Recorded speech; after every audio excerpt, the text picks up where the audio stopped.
Welcome, everyone, to the Predictably Treacherous Podcast. After a long hiatus, 5 months almost. What can I say? There's a lot going on with COVID.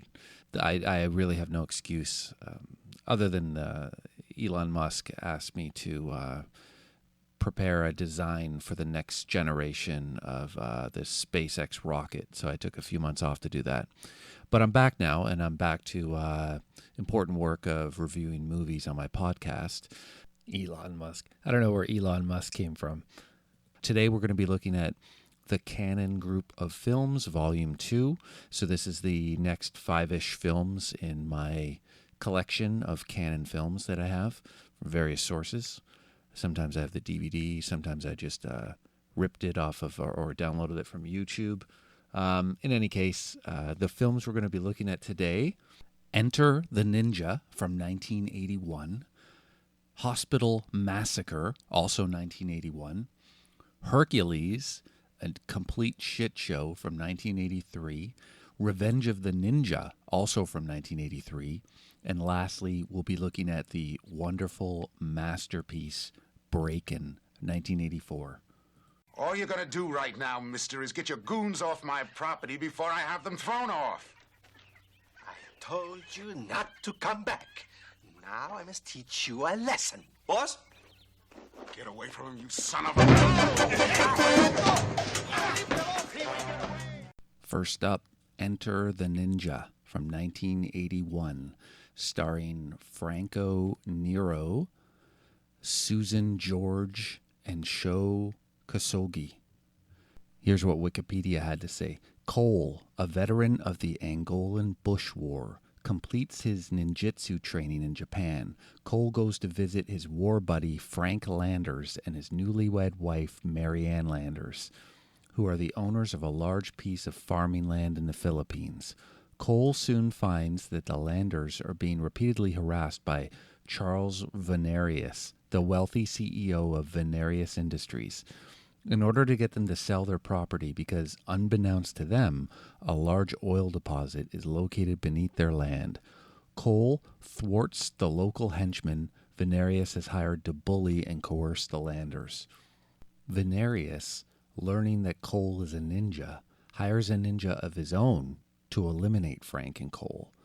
Hasegawa, who is a rival of Cole from their old training days. Hasegawa strikes the Landers' estate at night, killing Frank in front of Marianne, then abducting her to Venarius' martial arts arena. Cole enters and picks off the henchmen one by one before ultimately killing Venarius. Hasegawa releases Marianne, and the two ninja engage in a final battle. Cole defeats, spoiler alert, Hasegawa, who begs to be allowed to die with honor, and Cole beheads him. So a little background on the production of the film. The film was actually based on an original story by Mike Stone, who was a martial artist, like a professional martial artist at the time. And I guess he was involved in like stunt coordination and fight choreography and some other action movies. So initially Mike Stone was supposed to star in the role, but I guess was replaced by Franco Nero at some point in the process. Now, after Enter the Ninja came out, there was a brief boom in ninja-related films, and this film actually has 2 sequels, or not sequels, but it's part of a trilogy, the Canon trilogy of ninja movies. I don't know what they call the trilogy, but the second movie in the trilogy is Revenge of the Ninja, which also stars Sho, and it's a really good one. We'll be going over that later. And then Ninja 3, The Domination, which also stars Sho Kosugi and Lucinda Dickey, who will be in Breakin. So getting back to the plot of the film, though, the Wikipedia summary, all that stuff is true, but it doesn't really go into... the film's really about, like at the beginning, Cole is training and Sho's character dislikes him because he's not Japanese. And so Cole is going through the training. He's obviously a really good ninja, and he's doing all this stuff, and he's earned the title of ninja, but Sho just is not having it. So there's a little rivalry between them. And then Cole leaves. He's finished his training. He's a full ninja. So he decides to take a job working for a hedge fund on Wall Street because, as luck would have it, the hedge fund was looking for a ninja. No, that's not really what happened. He actually went to the Philippines to visit his friend Frank and his wife. And he's never met the wife before, so he meets her. And I don't know, they're clearly having problems. Like, Frank is a total alcoholic. He's letting his life fall apart. So the wife quickly realizes Cole is very competent and is doing well with himself. So she wants whatever he has to rub off on Frank, I guess. And then the local bad guy, the Venarius guy, whatever his name is, who is like sending his henchmen to try and take over the farm because the farm has oil on it. And Buddy, Frank, and his wife, they don't know that. But the henchman does. He knows. So he wants the farm. So he's doing what he can to get it. Anyways, and that's where it is. It's just a big setup so that, the whole thing is keyed on the rivalry between Sho and Cole. So that's how they come back together, right? Like the henchman hiring Sho to go and defeat Cole. Henchman actually sends his his right-hand man back to Japan to look for a ninja. And it's weird. He gets there, and I think he talks to like an acting agent. He's like, look, I need a ninja, but like a real ninja. And the agent somehow puts him in touch with, I guess, this like ninja society. And then that's how he ends up with Sho. So, this one's not bad. It's pretty good. You don't need to watch this, 50 times, but, you watch it once or twice. It's kind of fun. Susan George is very attractive. There's good, like, cheesy dialogue. One of the henchmen, like the low-level henchman, he actually has a hook for a hand. So that's kind of awesome. There's some good lines in this. It's nice. It's not a bad little film.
Hospital Massacre, 1981, directed by Bose Davidson, who's a veteran of some other canon films.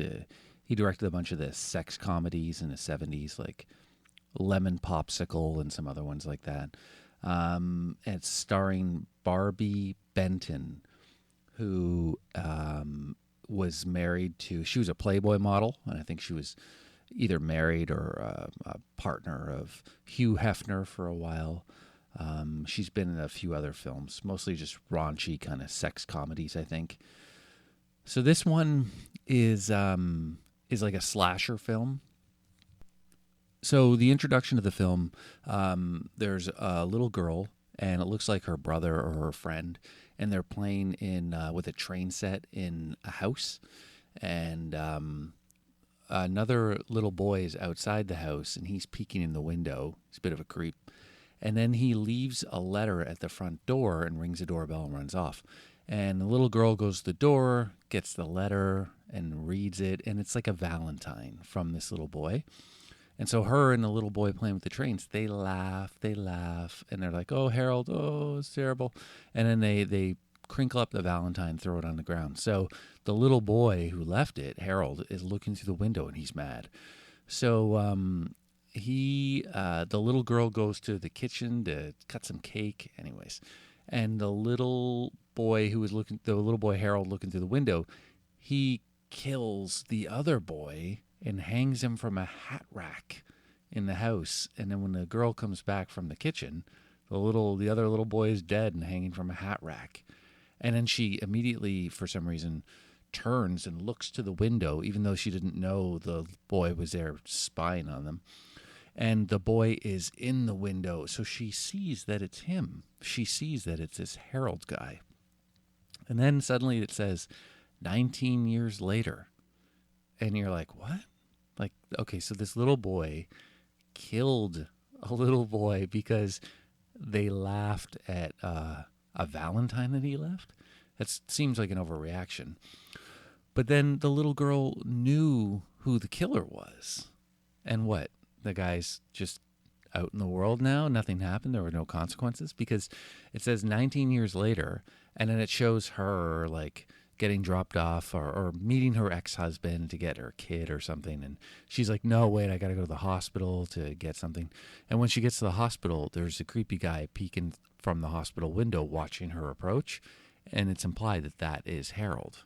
So it's like Harold not only got away with murder, but he became a doctor. And he's working in the hospital now. Anyway, so she arrives at the hospital. She has to get some blood work or something. I don't know what it is. Oh, you know what it is? She has to get some blood work for her physical. She's starting a new job, and she has to qualify for health insurance because it's tied to her job. Like, what the hell are you guys doing down there? Just give everybody health care. It's silly. Anyway, she gets there, and the guy, Harold or whatever, is toying with her. He's toying with her. He's going to kill her eventually. And it's just a regular slasher movie at that point. So he has to kill some other people along the way. There's not much to it. It's kind of a fun little film. Yeah, so watch this one once.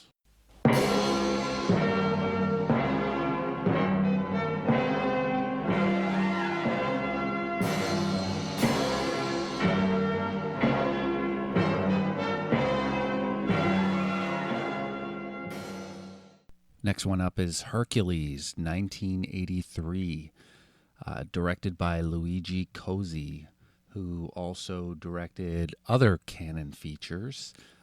Prior to this, he did Contamination, which was 1980, I believe.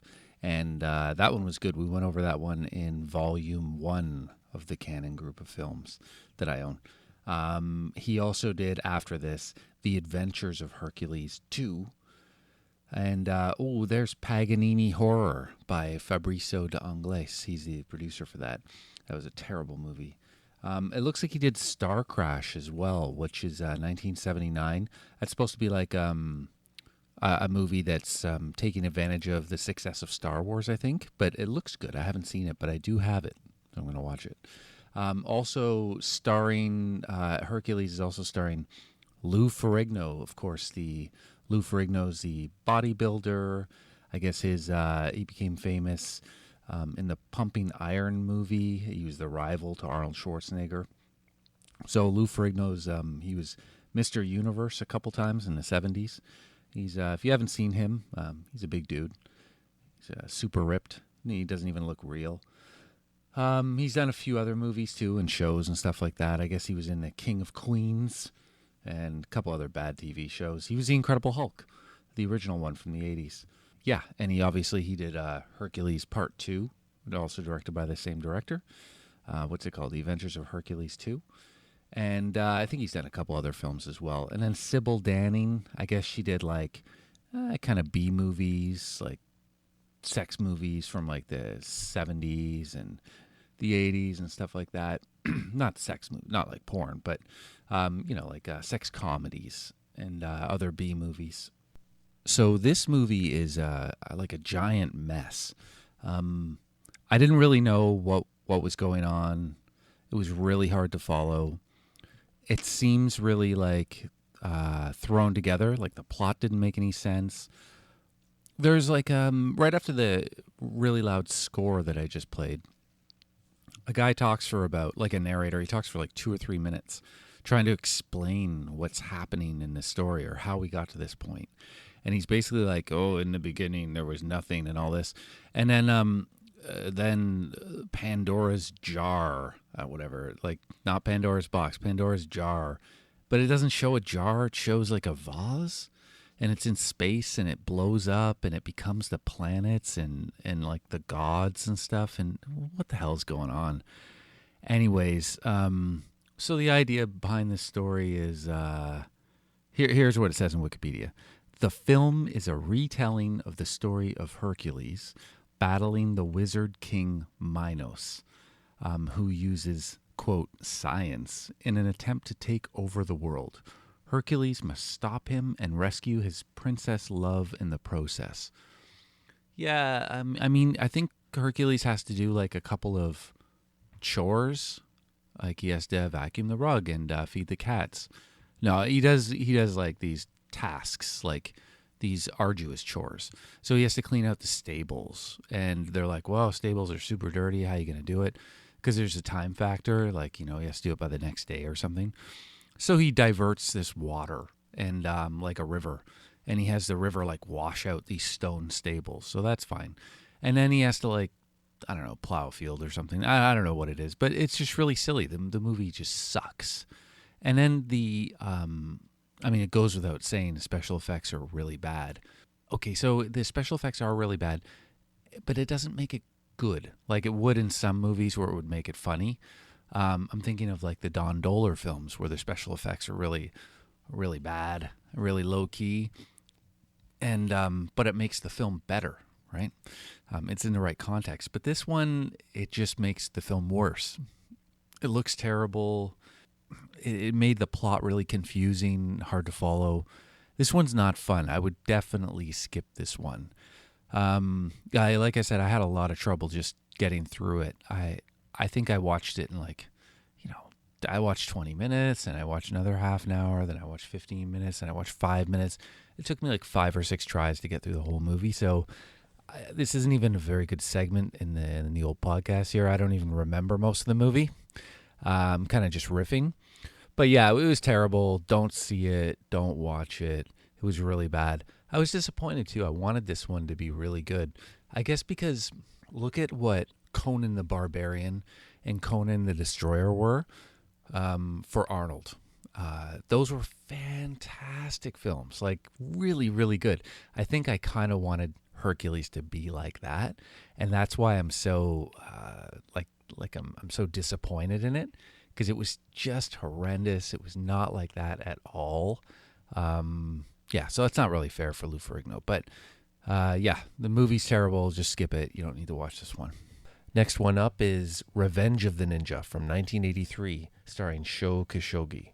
This one was directed by Sam Furstenberg, and he went on to direct Ninja 3, The Domination, also with Sho Kosugi, Breakin 2, Electric Boogaloo, American Ninja 2, so a bunch of canon films. So let's go over a little summary of the film.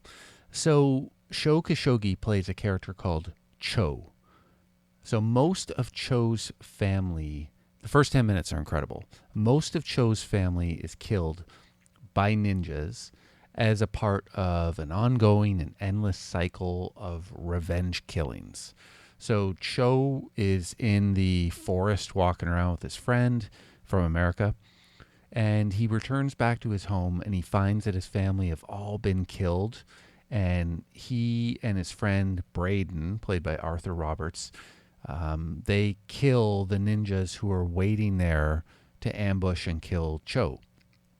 So at this point, Braden tries to convince Cho to come to America to exhibit his art, which are these really cool like ninja action figures. They're around 12 inches in size. I think they call them dolls.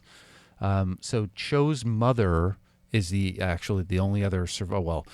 So Cho, when his family was killed, his mother survived, his like old mother, and his young infant son. And the mother, she voices her concerns. She says basically she doesn't trust Braden. She kind of says it right to his face. Anyway, so next thing you know, Cho is in America. and he's opening his doll art gallery with the help of his friend Braden and Kathy, who is Braden's assistant. She's like Foxy, and she ends up having a thing for Cho. Cho's son Kane accidentally one day breaks one of the dolls, and we become aware that Braden and Kathy are using the dolls as cover to smuggle heroin into the country. So Braden, he looks kind of like an evil Will Ferrell. He has an arrangement with an Italian mobster who looks like a poor man's Joe Pesci, to sell the heroin. But when the mobster stalls on delivery of the payment, Braden kind of goes into ninja mode. So we didn't know Braden was a ninja up to this point. But he opens up this briefcase and he pulls out this awesome death mask that he wears when he's getting into ninja mode. And he starts killing all the mobster's crew. So the mobster then retaliates by having a bunch of thugs go over to the gallery and just steal the dolls with all the heroin in them. And Cho actually interrupts them while they're trying to steal all the dolls. And there's this long, fight chase scene. At some point, Braden shows up at the art gallery. He's also looking for the dolls, I think, if I remember correctly. But he actually, when he's there, he finds Cho's mother. And it turns out Cho's mother is a skilled martial artist as well. So Braden has a battle with her, but he does kill her in the end. And he tries to kill Kane, but he's not able to. Kane gets away. So then Braden, this is where it gets weird too. Well, yeah, it's already weird, but it gets weird. Braden hypnotizes his assistant, Kathy. Kathy's kind of in love with Cho, so she doesn't want to see him done harm. She is working with Braden to smuggle the heroin, but she doesn't want bad things to happen to Cho. So anyways, Braden has to hypnotize her. And he does it so that she'll go and capture Kane, and she does. And she brings him back, and she's coming out of her hypnosis. And Braden basically has to tie Kathy up and put her to a slow death. She's able to escape briefly. I can't remember exact details, but basically she's able to escape from this briefly and call Cho to warn him about what's going on. But I think she does eventually die a slow death. I should remember, but it's not really consequential to the plot. So anyway, she's able to inform Cho that Braden is a ninja and that he has betrayed him and he intends to kill him. So Braden catches Kathy, puts her to the slow death, right? And then Cho realizes that basically he can't run away from his past, and so he prepares to confront Braden. See, up to this point, Cho had sworn off being a ninja. He was like, look, this has led to all of my family getting killed. I'm going to move to America, play with my dolls. I'm not going to be a ninja anymore. I'm not going to do the bad stuff. But now he realizes I can't run away from my past. I've got to face it. So he gets ready, gets into ninja mode, and then he goes to this. It's like an office building where the mobster works out of, and it's like 20 floors kind of thing. And he goes there to confront Braden because Braden is going there to kill the mobster, to confront him and his boys. So Braden's there to kill the mobster and his guys, and Cho shows up to confront Braden. So basically, they have a big showdown in the office building. And it ends on the roof of the office building. And Cho is able to kill Braden in the end. So that's it. It's really good. Very, very well done. A lot of fun. So I would say, it's a good plot. Like it's fairly good. I mean, it's pretty simple, but it's pretty straightforward. There's nothing tricky about it. There's lots of action. There's no wasted scenes. Like, the movie moves along very quickly. I'll say I loved Braden's mask. And Braden was evil and he was killing lots of people. That was really good. The mobster was really good. And I liked how Cho tried to run away from his past or run away from who he was. But ultimately, he wasn't able to escape who he was. I thought that was really, that was a pretty cool kind of theme. You know, Cho wanted to reinvent himself, but he couldn't. I mean, he's a ninja, and he couldn't get away from that. I don't know. Anyways, that was really good. Things I didn't like. Kang. There's a couple scenes where, what's his name? Kang or Kane, the son. He's like a little boy. He's like 6 or 7 or something, and he's fighting other little boys like martial arts. It's silly and it's dumb. And anytime there's kids doing stuff like that, it's bullshit.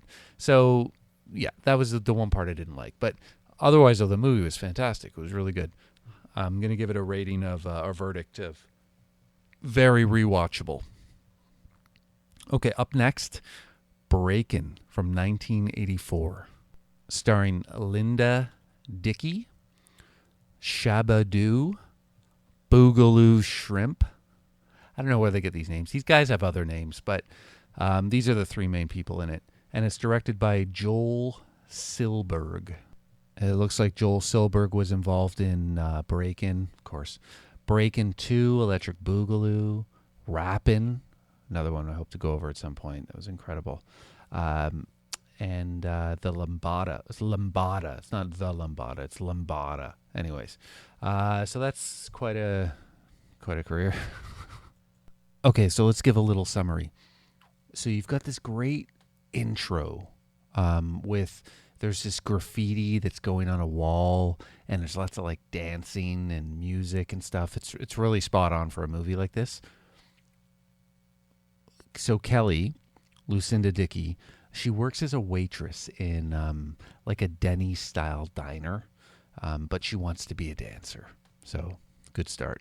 Her friend from dance class introduces her to Ozone and Turbo and the world of street dancing. And she likes it. She's kind of intrigued by it. And Ozone, he kind of likes Kelly right away. So soon after this, Kelly's dancing world is kind of turned on its head when her prick instructor makes a pass at her and she rebuffs him. So she then starts to pursue other dancing options through auditions set up by her new agent. So meanwhile, Ozone and Turbo are being challenged on the street, their street cred, by a rival gang of street dancers called Electro Rock, which is a great name, by the way. They dance battle one night at a nightclub, and things are pretty even until during the dance fight, the rival gang reveals their third member, a female member, and she propels them to victory. So Ozone and Turbo decide that they are going to work with Kelly, and she's going to be Special K. And they're going to form an elite dancing unit that is capable of defeating their rival gang, Electro Rock. So Kelly actually brings her agent to the club to watch them perform against Electro Rock, and they destroy them in an epic dance fight at the club. The agent's there, and he loves it. He's very impressed, and so he wants to work with them all. So Kelly wants to use this street dance routine to win a big competition in the legit dance world, right? She wants to use her agent to get them there. And the he's up for it. So he tries to get them in, although he thinks it's going to be hard to do so. So Ozone, he is fully in love with Kelly at this point, and he gets kind of jealous of Kelly's relationship with the agent and anyone, basically. And he tries to sabotage anything that represents kind of like the non-street world. So he pouts and he attempts sabotage, anything. But he's eventually convinced that they need to work together. So in the final showdown, I guess, so to speak, the crew beats out the evil dance instructor and his team or his troupe in the kind of auditions for the big competition. So there's a big competition, everybody's auditioning, the evil prick guy and his team versus Kelly and her street team, and they defeat the traditional the prick team. So basically, then the resolution, that's the showdown, but then we have the resolution. So the resolution is there's a big dance performance put on for everybody. Well, it's like a legit thing, like Broadway style, that kind of thing. And it's basically it's called street jazz, and it's starring Turbo, Ozone, Special K, and other street dancers, including dancers from rival gang Electro Rock. That was very nice. Showed real solidarity. So it's good. It's a fantastic film. You know what you're getting out of this? I mean, it's a movie about like dancers and stuff, like street dancing. So it's fun. It's totally a lot of fun. I would say one of the kind of themes that seems to come up again and again in this is the theme of fitting in. So this kind of came up several times during the film, including at the audition when the head judge he was going to prevent the crew from auditioning, and he says that they don't fit in with what we're looking for. Also, Kelly, Special K, she doesn't really fit in with traditional dancing, but she finds a better fit with the street dancers. Anyway, this seemed to come up again and again, so it's kind of cool. I like that. One scene that doesn't fit in at all in this movie, I don't know how it made it in, is they actually, Special K, Ozone, and Turbo go out to a country bar, and there's a big brawl at the country bar. And it doesn't fit at all. I have no idea why they left that scene in the movie. It doesn't make any sense. The best scene I thought in the movie was definitely the dance battle against Electro Rock at the club. Okay, so I'm going to say Breakin', highly rewatchable. Very good film. Thank you for listening today. Check out the show notes for this episode or any episode at ptpod.podbean.com. The show notes contain links to all my sources and products that were referenced during the episode. You can write a glowing review of my podcast on iTunes or at Google Play. There are handy links in my website at ptpod.podbean.com. And you can support me on Patreon at patreon.com/ptpod. The intro music for today's episode was Sweeter Vermouth, courtesy of Kevin MacLeod at incompetech.com. Check out the link in the show notes.